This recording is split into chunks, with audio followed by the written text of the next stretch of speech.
We will show what a drop set is. Well, are we doing this? Are we filming? Yes. All right. This is all part of the filming. I'm Kimmy Leblanc-bazinet. And I'm Dave Lipson. And he likes saying his name. You said your name first. I know, I said it because I knew you would say it's typical. you. It's okay for her to do it, but when I do it, I'm an asshole. Anyways, drop sets today. Why? I'm done. Why do them? Dave, that's funny.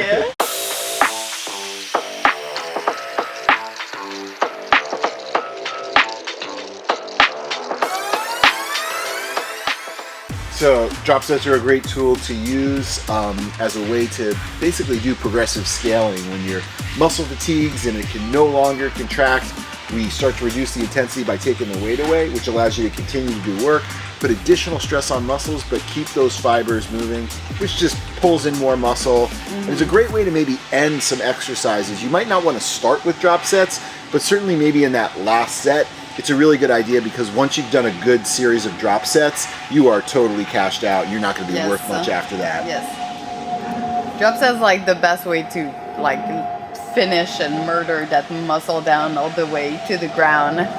Get tons of adaptation. It's a finisher. Build capacity.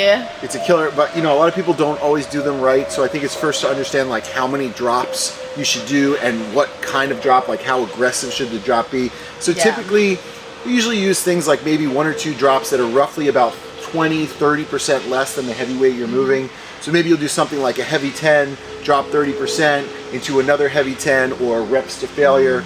But then there are also things called peel sets where you're not going to drop as much weight, but you might drop closer to maybe 10% of the weight and keep peeling the weight off to allow the athlete to move.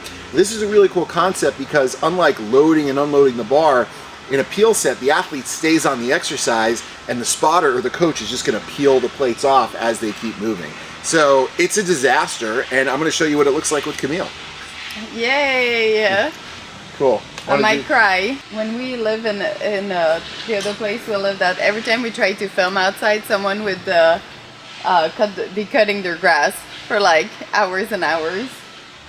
But coming back to this, so one of the things I love about this, and I use this a lot for performance too, is you're just able to build like tons of capacity. And because you have to keep the weight lighter, it's so much safer for your body. So a lot of people want to build capacity and they want to be able to lift heavy. Well, this is such a safer and more efficient way than just like going 2 reps on the minute at 90% of your best. Something that's like very I guess like the risk reward gets like really tight and maybe not there. I love doing this. It's heavy, you build tons of capacity, and you keep your body a lot safer. Yeah, I think a lot of people who maybe come from CrossFit don't think that bodybuilding is enough work, but the truth is, CrossFitters have a huge advantage in bodybuilding because they know how to work hard. So you're going to see here with Camille, very simple exercise. We're going to give her some safety parameters. The first one's going to be the repetition range. So because the reps are higher, the weight's going to be lighter, which takes away one of the major risk factors of injury, just the weight. And then the second thing we're going to do is we're going to give her a tempo. So she's going to do these rows, but they're going to be 2 seconds up and 2 seconds down. And I'm going to watch her as the coach, and she's just going to keep rowing at that tempo. And as she gets to fatigue, I'll pull a plate away so she can keep going. The goal would probably be to get her somewhere close to 30 to 50 reps in this set.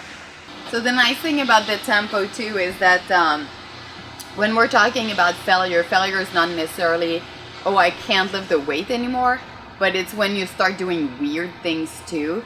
So the nice thing again about the tempo is that you're gonna have to be more strict with your form, and you're gonna be more aware of if you start to, twist your body or try to bring it up with your hips or something like that. So big fan of tempo work for quality, safety, to make sure we are attacking the right muscle. In a movement like this, I want to watch out to make sure Cami isn't like trying to jerk the weight up or pull her chest down to the weight, but I just want her to keep her legs and her torso nice and steady as she does it. Which I'll most likely do. That's when we know we're going to drop the weight. That's exactly right. All right, here we go. So I'm going to have her grab the inside handles. All right, so she's just going to start 1, 2, 3. can see this is already like kind of somewhat of a challenging weight for Camille, especially when she's doing it strict. So I'm just watching her, watching the speed that it's moving. And if she starts kind of wiggling or anything like that, that's the point where I can tell she's getting fatigued. 8. That's 11. Yeah. And keep going. Yeah. Peel 1. 12. And she's like, ah, it's not that much lighter, and it's not, right? It's not a lot lighter.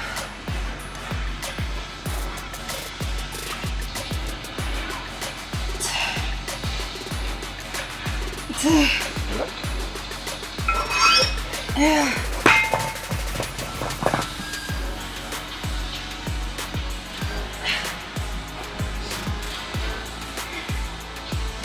Arch your back.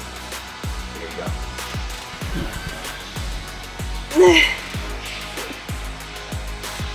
Alright, all you got. Come on. Now she's on the empty bar. And even this, I know you guys are watching, you're like, this is actually very challenging. Even with an empty bar, once you're pre-fatigued this much, just lifting the empty bar is going to challenge you. Nice, Kim. Good. So we cut it off there because she could no longer get the range of motion. That's good. 1 set, done working out for the day. So, drop sets, really, really effective. That is actually an example of a peel set, but you'll see different types of drop sets. We'll do complexes like 50% for double, where you do 1 exercise for 10 reps at a nice heavy weight. Then you'll drop the weight by half, but double the repetitions, so 10 into 20 reps at half the weight. You'll see drop sets where we'll do kind of like a double drop, where you maybe do, you know, a set of 10 heavy pull-ups that are weighted. And once you get to fatigue, you'll go to body weight, and then you'll go. Then you'll go to yeah. Look at that! Wow, that really pumped out. No warm-up too, so that's actually really impressive. So lots of ways to That's skin the nice fat. thing of going lighter is that you can just get to it. Yeah, I mean, there's so many different ways to create intensity, and that's where these methods come in handy. If you're out there and you've been dealing with injuries or you're just not making progress, something like this is a great way to kind of blend not just some like heavy mechanical loading, but also creating a lot of metabolic stress in the muscle, pushing a lot of fluid in, pulling in a lot of muscle fibers, or just training in a slightly different way to challenge yourself, not making a heavyweight easy, but taking a lightweight and making it hard. I'm Dave Lipson, and thanks for watching. I'm Camille Leblanc-bazinet, and I approve this message. Ja,